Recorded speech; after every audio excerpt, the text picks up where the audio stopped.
the Financial Survival Network. Now more than ever. And welcome. You are listening to and watching the Financial Survival Network. I'm Kerry Lutz. Recession is just around the corner. Right after Christmas and New Year's comes recession. Mark it on your calendar. John Rubino with us now. And John, it sounds like you're getting coal in your Christmas stockings here. Recession, that's a four-letter word according to this administration. And hey, so what if you have two negative quarters of growth? We've had real negative growth for decades now. Hey, Kerry. Well, yeah, 2023 is going to be a completely different year.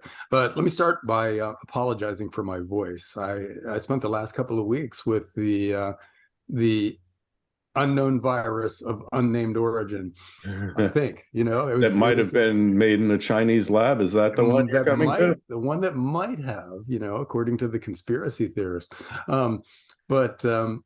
Yeah, I had what seemed like the flu, and then my sense of taste disappeared for like a week afterwards. So it could. You had the old one. Yeah, it could have been, which is cool because that means now I'm immune.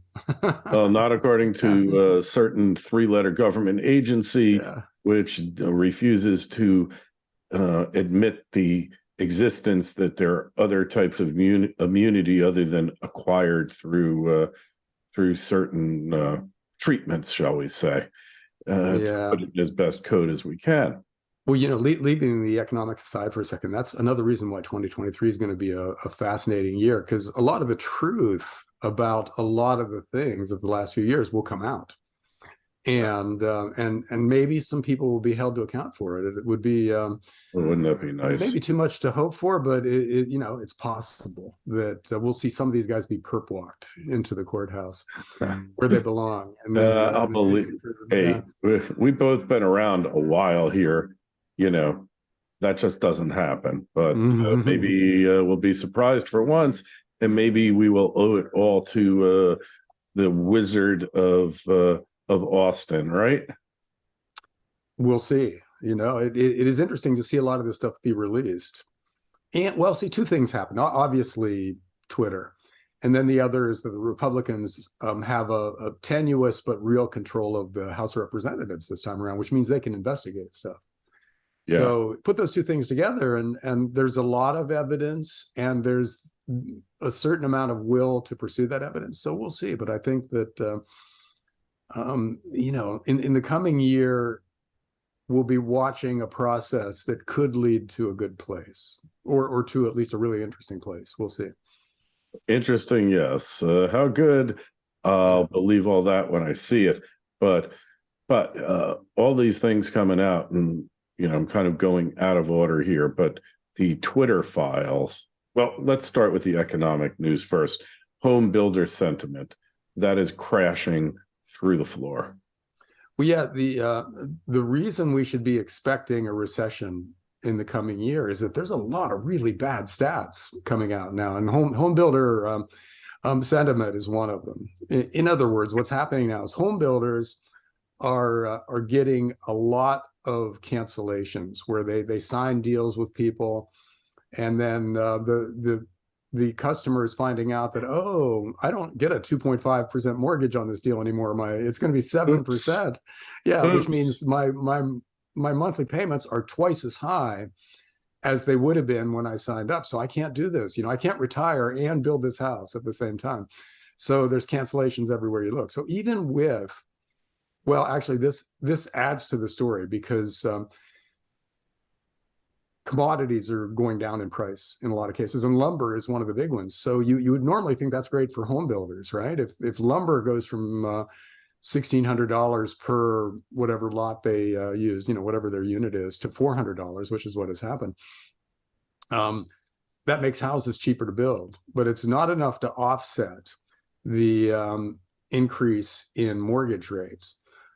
So there's that, commodity prices are going down. And oil, of course, which is the main commodity which feeds into the economy and our inflation numbers, is down from 120 some dollars a barrel to 75 or so dollars a barrel today. So that's a massive decrease in the price of a crucial commodity. which means, the people pumping oil are going to make a lot less money, and the people who own oil mining stock or oil stocks are going to make a lot less money. So that's a recession indicator.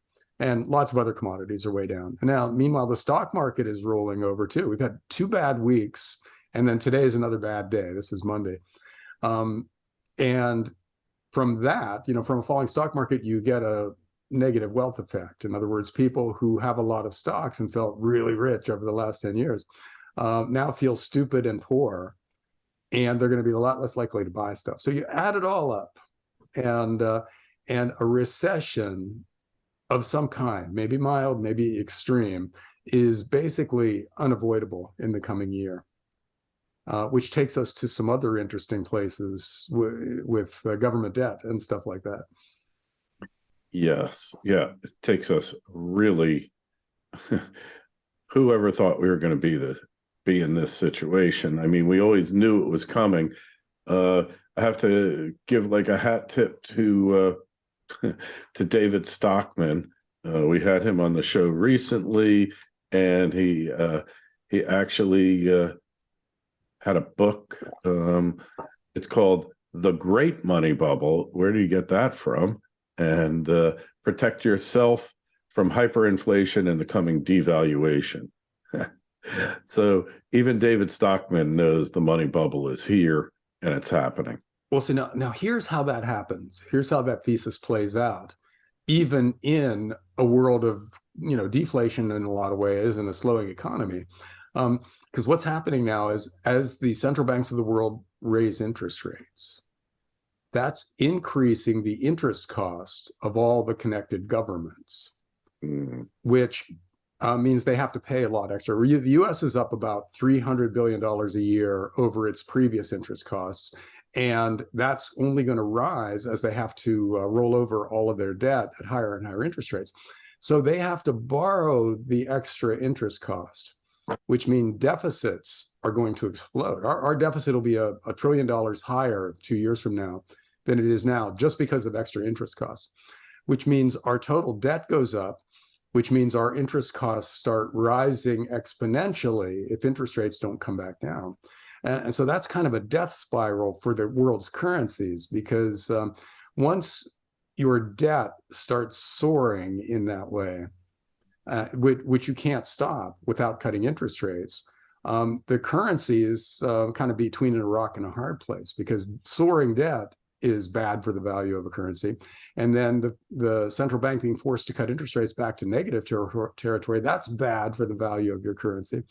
So the end game here of the death spiral that we've now entered by raising interest rates is a currency collapse. And it doesn't look like there's really any way out of it, unless we accept a deflationary crash along the lines of the 1930s. In other words, if central banks do not capitulate and start easing again, then we'll get a deflationary crash.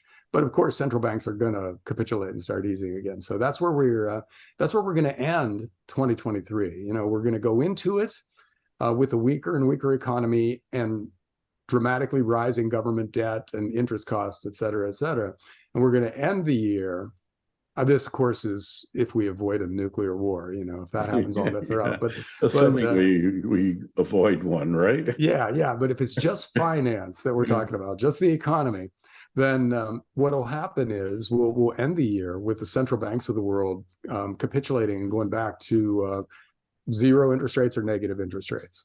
And then we're back in the currency collapse scenario. So this is going to be a really eventful year, and it's going to, I think, shock a lot of people, because it doesn't seem like people get that the really big story here is what's happening to government interest costs. Everybody's looking at, is the Fed going to tighten or ease, and are they going to engineer a soft landing, or it will be a hard landing? None of that matters. All that matters is that we've engineered, we've built soaring deficits into the system now, which means soaring interest rates, soaring interest costs, which means collapse of currencies out there in somewhere in the future. And it'll be interesting to see how central banks respond to that, because they're not very smart, the guys running central banks, but they can read charts just as well as any, high school or college economics major. And those charts are all going to point in that same direction, with a death spiral in government finances leading to a currency collapse. So, the stuff we've been talking about for the past, it seems like 2 decades, Kerry, but I think it's just a decade that we've been saying just this. a decade only. But it's starting to happen now. And the coming year is when I think a big part of this process becomes obvious to a lot of people. Hey, so what about, speaking of bubbles and loan defaults, everything else?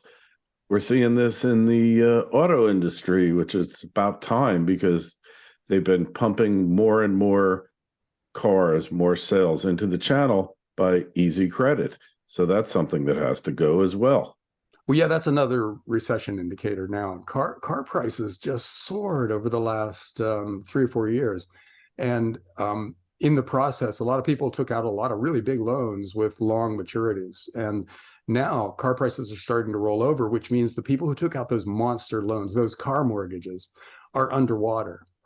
And they also can't really, in a lot of cases, they can't pay the monthly cost as it is, but they can't sell their car because they'll have to take a $15,000 loss on the they're upside down. Yeah, they're upside down. So a lot of them are defaulting now. We're going to see a wave of car loan defaults in the coming year, which is another sign of a recession. That's a thing that happens in the depths of a recession, and that's apparently coming pretty soon, based on the trends in prices and defaults already. It's starting to pick up, and it'll spike sometime during this year. Yeah, I just wonder what the default rate is like on Teslas. It's funny. Tesla it's always been kind of this separate category of cars, because it was a way to virtue signal as well as a way to buy a really fun, high-end car. I feel good about mine. Yeah. Well, now it's become the opposite. It's still a way to virtue signal, but for the other side of the political spectrum. Like, if you're a liberal, you don't want to buy a Tesla. That's like driving around with a MAGA hat on. But if you were somebody who didn't really respect the concept of virtue signaling with an electric car, maybe you want to now, because you like what Elon Musk is doing with Tesla. So it's a thing that is separate from general trends in the auto industry, because there's a political component to it too. And right now, it's not looking good for Teslas. The resale value of Teslas are down, and sales are lackluster at best. But I think that could change. If it becomes a way of political signaling, then we'll see. It could just be opening up a whole new audience for that kind of a car. Yeah, well, I have one, and I've never felt better virtue signaling in my life. My virtue signal is I don't care about the planet. Buying a Tesla has nothing. Let's just assume at best it's neutral, and it's not going to improve the planet. That is actually now the story with electric cars, is that they don't actually save you anything in terms of CO2 and energy use, et cetera, until the very end of your ownership. Like, after 10 years of driving it exactly the way you should, there's a net benefit. But prior to that, it doesn't actually work as a way to combat global warming. But what an electric car is a really fun thing to drive. They're way more fun than internal combustion engine cars. Yeah, so that's it. So that might end up being the statement that you make with an electric car, is that I'm just going to have fun now. I don't care what you people think. Yeah, that's the statement I've been trying to get out there. Hopefully, people will come to understand it. They're a lot more fun than regular cars. Actually, the technology in my Tesla saved a person's life the other night.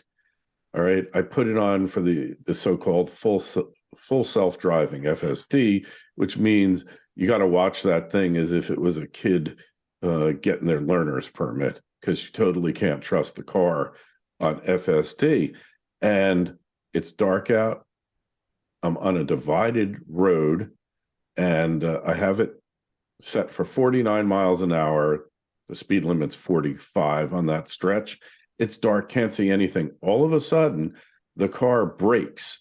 And I'm thinking, oh, okay, it's phantom braking again. That's where you have the car on autopilot, and for no particular reason, it just slams the brakes. It's probably built in to keep you awake, so you'll be more alert because you don't know what the car is going to do. And that thing slams the brakes. I mean, throws me back on the seat, and I look, a bicycle shot right across the road, across that divided highway. And were it not for the car, there's not a question in my mind, I would have killed that guy, because there's no way I could see him. He came from my blind spot from the left, didn't see him until literally he was right in front of the car, because I'm not looking to the left on a divided highway to see whether a car or a pedestrian's coming through. It's kind of one of those things, you pick it up in your peripheral vision. It was so dark I couldn't see it. The car literally saved this guy, so we can chalk one up for Elon. Wow. Okay, I have two thoughts about that. One is that, you should have tracked that guy down and run over him just on principle, because he's a really bad bike rider. And the other is that did you say you had full self-driving on? Yeah. So you were trusting a car to drive you at night without your input. I'm not sure I'm in this lifetime that I'm ever going to reach that point. It's just that I didn't just trust it. Scary. Yeah. There's no other cars around me.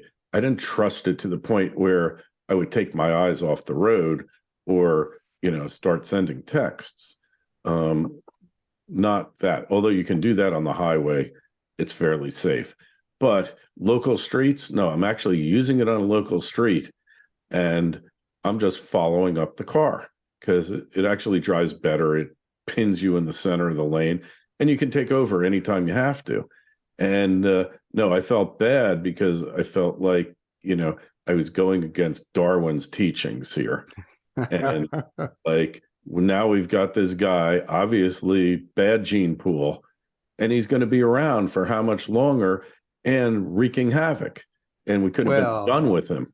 But you're in Florida. There's all kinds of self-driving cars down there. So somebody else will get him sooner or later.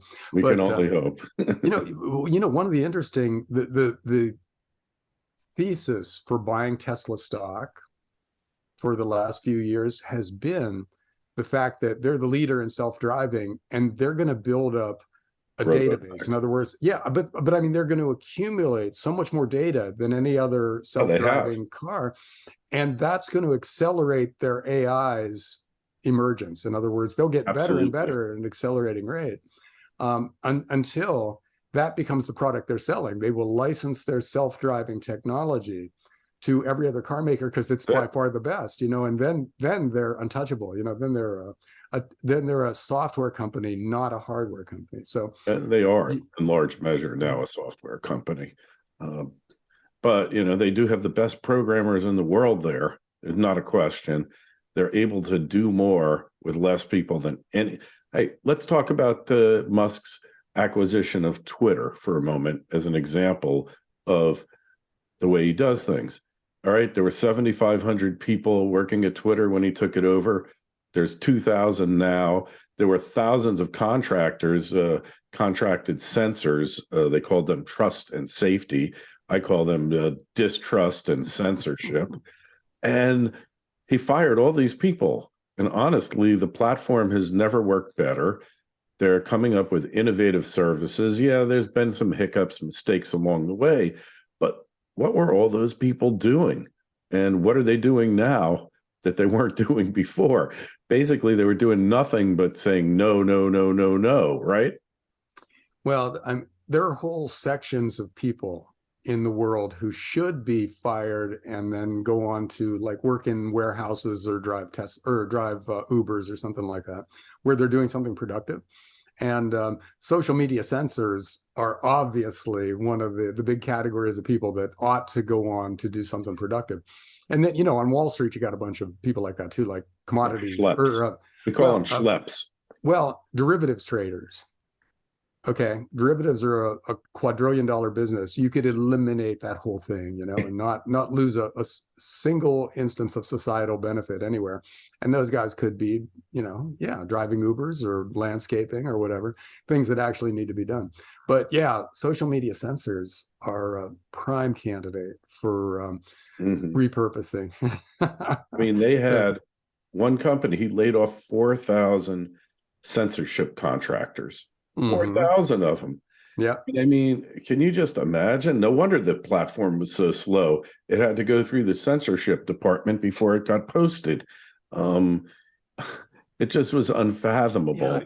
Yeah. It's interesting. Elon Musk keeps saying that Tesla is on the verge of bankruptcy because it lost so many advertisers. But at the same time, Twitter, yeah. Twitter, yeah. But at the same time, their cost structure must be way better now too. I mean, if they're paying half as much, those were well-paid people, those censors, right? So a couple hundred, 150 to be a censor. Yeah, and times 2,000 or whatever, and that's a lot of money. That's a lot of money, yeah. So it could be that Twitter's not nearly as unprofitable as he's making it sound here. And maybe that's a setup so he can announce, hey, we made money in the last quarter, And he supposedly, I saw an article that he stopped paying rent in all their buildings.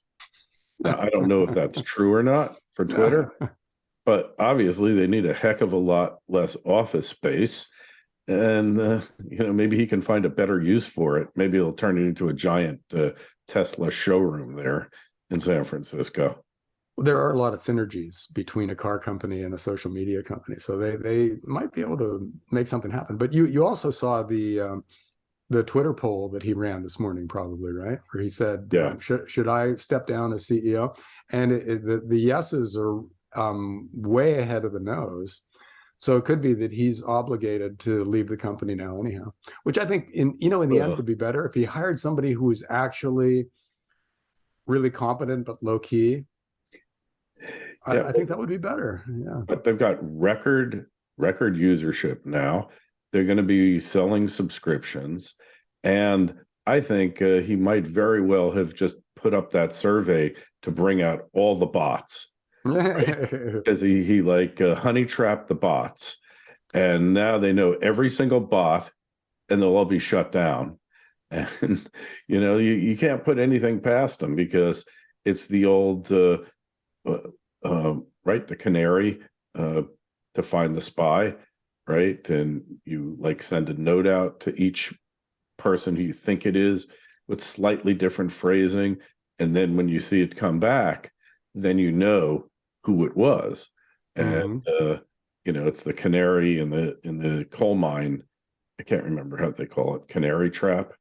And so maybe that's what he's doing here. And he will have the last laugh. And he didn't say when he was going to step down either, just that he should. All right. Yeah, I think so. End of next year, I'm stepping down because everybody said I should. Right. Okay. You could say what you're going to do, or you could say the time you're going to do it, but you don't want to say both in a survey that you said you're going to live by. I think we'll find out probably by the time this video drops, because it was only a 2-day poll. Right. So 57% said he should. Can you imagine? Then he says, "All right, I'm no longer the CEO. I'm the acting CEO." Okay. You're right. There's a lot of ways to rules lawyer out of this, but I think he will step down because would you want to bring in a new guy to do all that carnage, fire all those people, and then say, "All right, let's carry on"? You could say, "Oh, that Elon Musk, man, well, the bad stuff is done. I'm your savior." And it's a lot better for a CEO to do that. Now, by the way, deep state and Twitter. So we got all those drops. The one before last, I think number 5, the Twitter files, was basically like a hotline from certain 3-letter agencies and from certain three-letter medical agencies, if they didn't like what was being said, they just removed the person at their request without any further investigation. And the same way they removed Trump, and they had no policy on it. It's just, if we didn't like what you said, you're gone. And this is a case where Twitter becomes an extension of the United States government, and they can no longer claim First Amendment rights of their own because they've waived them. They're effectively acting as a governmental agency. And then, I mean, look, Trump wasn't even allowed to block a Twitter follower, right? Once it was determined that all that stuff is public records. And now that the government, that they're doing the government's bidding, all the social media platforms, where does that leave us? It means they can't remove anybody or throttle anybody. They had these trending blacklists. So no matter how good you were, you could never be up on the trending, right? Then they had the do not follow blacklist. They had multiple lists that effectively shadow banned you. And then Jack Dorsey got up and said, no, we don't do that. And certainly never for political purposes. And here we are, we find out the FBI is running the show. Yeah, that Joe Rogan interview with Vijaya Gotti and right. and Jack, what was his last name? Dorsey. Jack Dorsey. It was really unwise of those guys because they lied blatantly in that interview, and now it's all coming out that they were, well, and see, what they were doing was unconstitutional too. I mean, not just unethical and not just slimy, but unconstitutional. The government is not allowed to censor people, and to do it using a private sector company that you're directing is still an unconstitutional act for the government. So it's not clear how the consequences for this end up coming, but there should be consequences for it, because this is just literally the most basic thing government is not allowed to do, right? The First Amendment was the First Amendment for a reason, and they've totally violated it. Like, the spirit, the letter, all of it, they've just tossed it in a trash can. And then the FBI's response was, hey, we talked to all the social media platforms, nothing to see here, move along. Pretty much, right? That we're doing it with all the social media platforms is not really a defense. That's they would have been better off saying, hey, we only did it with Twitter, and we stopped after we realized it was, they didn't do that. They said, we do it with everybody. What's the big deal? These are this is really bad. Kerry, the funny thing is, this stuff is coming out, of government malfeasance. At the same time, more stuff is coming out about the JFK assassination. Yeah, that's interesting. And Tucker Carlson said on the show that he talked to somebody who knows what's there. There's 3% of the documents are left. And he said that the guy said that the CIA was involved in that special day in Dallas. God, John, it's going to be 60 years soon. So the guys who did it are dead, but the organization within which they assassinated a president still exists. All right. So saying that Lee Harvey Oswald was the lone assassin, I mean, he said it himself on TV, I'm a patsy. All right. Yeah. He said it. And if there was ever a patsy, this is what they do. I've had people on there talking about it. What was his name? Shaw.